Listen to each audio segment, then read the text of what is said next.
élevé sur son trône. Il est au-dessus de toutes les créatures. Quant à l'ambiguïté bête, ce que ramènent les gens de l'innovation, les Ash'ari et bien d'autres, en disant si vous dites qu'Allah est au-dessus de toutes les créatures, ça veut dire qu'il est dans un endroit. Or, l'endroit est créé. C'est là où vous voyez que ces gens-là, vraiment, c'est triste. C'est-à-dire, ils sont rentrés, et les usul de ces gens-là, quand vous repartez dans l'histoire, vous allez vous rendre compte qu'ils ont puisé ça des philosophes. Ibn Sina, Aristote, etc. Ça, c'est une philosophie que vous nous apportez ici. Ils te disent, si vous dites qu'Allah subhanahu wa ta'ala est au-dessus de toutes les créatures, ça veut dire qu'il est au-dessus, il est dans un endroit. Or, l'endroit est créé. Donc, vous êtes en train de dire qu'Allah est dans une créature. Et ça, c'est le couvre. Allah n'est pas dans les créatures. Et à cause de cette ambiguïté-là, beaucoup de gens se sont égarés. Et beaucoup sont allés jusqu'à dire Allah n'est ni à gauche, ni à droite, ni en bas, ni en haut de ces créatures, il est ni en haut, ni à gauche, ni à droite, ni dans ces créatures, ni hors de ces créatures. Est-ce que vous suivez ça? C'est là où vous voyez qu'il est important pour nous d'apprendre la croyance, les frères. Wallahi, il est important pour nous. Le tawhid avant tout. Wallahi, les frères, apprenons le tawhid. Si quelqu'un n'a pas sa croyance, quelqu'un n'a pas appris son tawhid, il n'a pas la croyance, ça c'est une perte totale.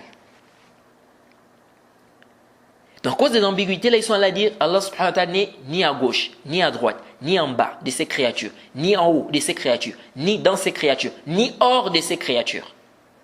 Subhanallah.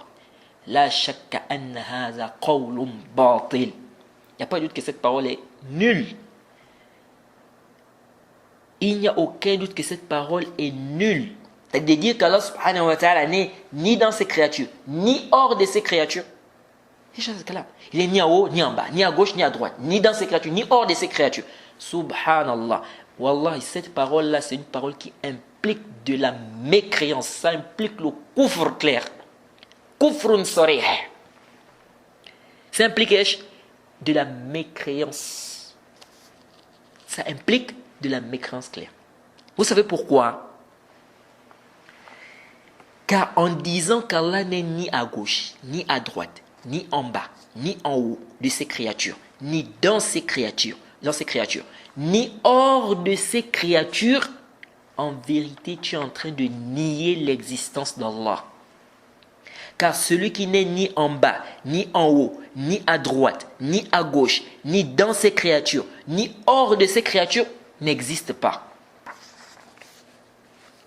Donc en réalité, quand vous êtes en train de dire qu'Allah n'est ni en haut, ni en bas, ni à gauche, ni à droite, ni dans ces créatures, ni hors de ces créatures, ça c'est clair que vous êtes en train de faire quoi? Cette parole implique en fait le reniement de l'existence d'Allah subhanahu wa ta'ala. Ça veut dire qu'Allah n'existe pas. Parce que c'est le néant. Quand on va dire qu'il n'est ni en haut, ni à gauche, ni à droite, ni dedans, ni à l'extérieur, ni dans ces... C'est un kalam. Falsafa. C'est pourquoi cette parole est grave. C'est grave de dire ça. Allah subhanahu wa ta'ala n'est pas dans ses créatures. Allah subhanahu wa ta'ala est hors de ses créatures. Il est au-dessus de toutes ses créatures. Mais tu ne peux pas dire il est ni dans les créatures, ni hors des créatures. Mais non, il n'existe pas alors. Est-ce que vous suivez? Il n'existe pas. C'est-à-dire, en fait, pour eux, Allah n'existe que dans le zihn. C'est-à-dire, il n'existe que dans leur conscience, en fait. Est-ce que vous voyez? Hors de leur conscience, Allah n'existe pas. C'est-à-dire, c'est seulement dans sa tête seulement qu'Allah subhanahu wa ta'ala, dans sa pensée, Allah existe. Et hors de sa conscience, Allah n'existe pas. Parce qu'il te dit qu'Allah n'est ni dans ses créatures, ni hors de ses créatures.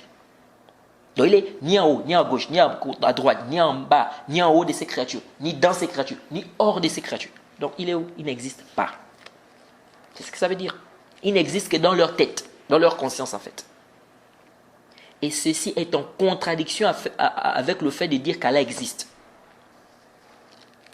C'est en contradiction. Tu ne peux pas dire qu'Allah existe réellement et après tu dis il est ni dans ses créatures ni hors de ses créatures. Il est où alors? Et après il te dit, tu n'as pas le droit de dire, où est Allah? Yani, parfois tu te demandes que les gens ont quel problème? Le prophète Mohammed a posé la question de Sahih Muslim. Ayn Allah? Où est Allah? C'est toi qui viens et qui dis aujourd'hui, on ne doit pas dire où est Allah. Puis dans le hadith, Muttarib et tout. Muttarib min ayn? Qu'est-ce qui a rendu ça Muttarib? Par où c'est Muttarib? Kalamun saqatun wa batilun. Donc c'est en contradiction. Tu ne peux pas dire qu'Allah subhanahu wa ta'ala existe réellement et après tu dis aux gens, il n'est ni dans ses créatures ni hors de ses créatures. Car si Allah existe bel et bien hors de votre conscience, c'est-à-dire ce n'est pas seulement une pensée que vous avez dans la tête, non. Si Allah existe réellement, donc il n'est pas seulement dans ta tête, c'est-à-dire que tu ne... Parce que quand on dit ici, quand vous dites Allah subhanahu wa ta'ala n'est ni en haut, ni à gauche, ni à droite, ni dans ses créatures, ni hors de ses créatures. Ça veut dire que pour toi, Allah subhanahu wa ta'ala existe seulement dans ton zihn.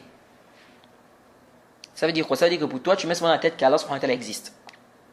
Mais maintenant, si on sort de ton zihn, tu lui dis, non, il est ni à gauche, ni à droite, ni en haut, ni en bas, ni dans les créatures, ni hors des créatures. Non, il n'est pas dans ses créatures, ça c'est clair. Allah subhanahu wa ta'ala n'est pas dans ses créatures. C'est le kufr de dire qu'Allah est dans les créatures. Parce que quand tu dis qu'Allah subhanahu wa ta'ala est dans ses créatures, ça veut dire qu'Allah subhanahu wa ta'ala il est dans les toilettes, il est dans les vestiaires, il est dans les ventres des gens, il est dans les animaux. Ça c'est grave. Donc Allah n'est pas dans les créatures. Allah est hors de ses créatures. Allah est au-dessus de toutes les créatures. Allah n'est pas dans les créatures. Donc si tu affirmes réellement qu'Allah subhanahu wa ta'ala existe, c'est pas juste une idée que tu as dans la tête, non, Allah existe réellement,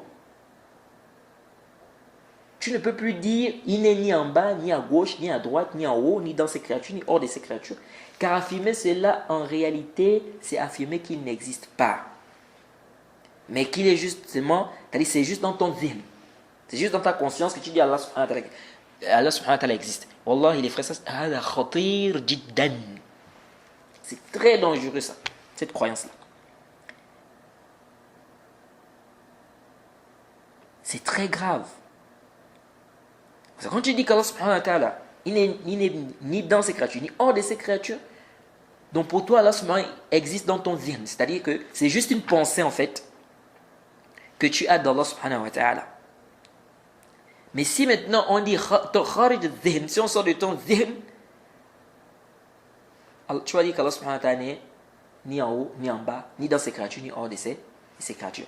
Et ça c'est quoi? Ça c'est clair que tu es en train de faire quoi? Tu es en train de régner l'existence d'Allah subhanahu wa ta'ala. C'est très grave, c'est très dangereux d'avoir une telle croyance. Et ceci c'est quoi? C'est parce qu'ils n'ont toujours pas purifié leur cœur de cette impureté qu'est l'anthropomorphisme. Et de deux, ils sont rentrés avec les philosophes dans leur conception batila, car vous verrez que les usul, les fondements de ces gens-là, tirent leur origine chez les philosophes. والعلم شجرة كل خير كما أن الجهل شجرة كل شر